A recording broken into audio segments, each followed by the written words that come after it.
Our last piece in this programme is The Pines of Rome by Respighi. Now, many people will not be familiar with Respighi's music. He was an Italian composer writing at the beginning of the 20th century. In fact, this piece was first performed in the same year as Rhapsody in Blue, 1924.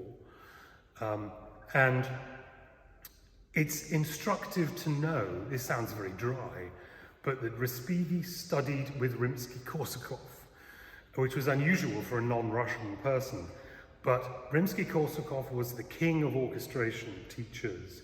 And when you think about some of his pupils, Stravinsky, Glazunov, whose orchestration techniques were so scintillating and so sparkling, it'll be no surprise that Respighi also is an absolute master of the large orchestra. This piece, The Pines of Rome, inspired by his love of the city where he moved. He was born in Bologna, actually. It's like 4 short tone poems, each one inspired by the pines, the trees in the city of Rome. The first, it's the pines in the gardens of the Villa Borghese. The children play and they shout and they squeal and they fight and they sing. It's a totally hyperactive movement, but great fun. The second, the pines outside the entrance to a catacomb. From the open door, we hear the sound of subterranean plain chant, very somber. The third is the pines on the hill, the great hill of the Gianicolo, in the moonlight. This is the romantic movement. This has touches of Puccini about it.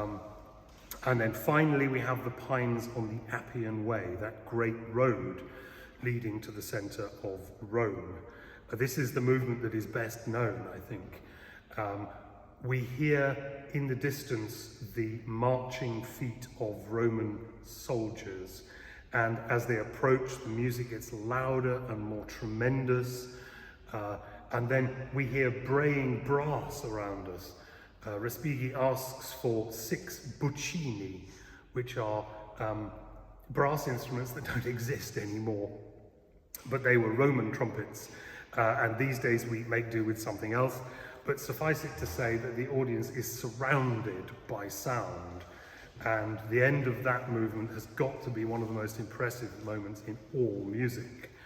I would say, if you haven't already done this, just go on YouTube, and there is a film of André Rieu conducting this movement with a very large orchestra on stage and surrounding the audience in excess of 500 brass players.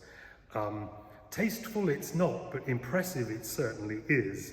We won't have 500 brass players, but we'll have enough, I promise.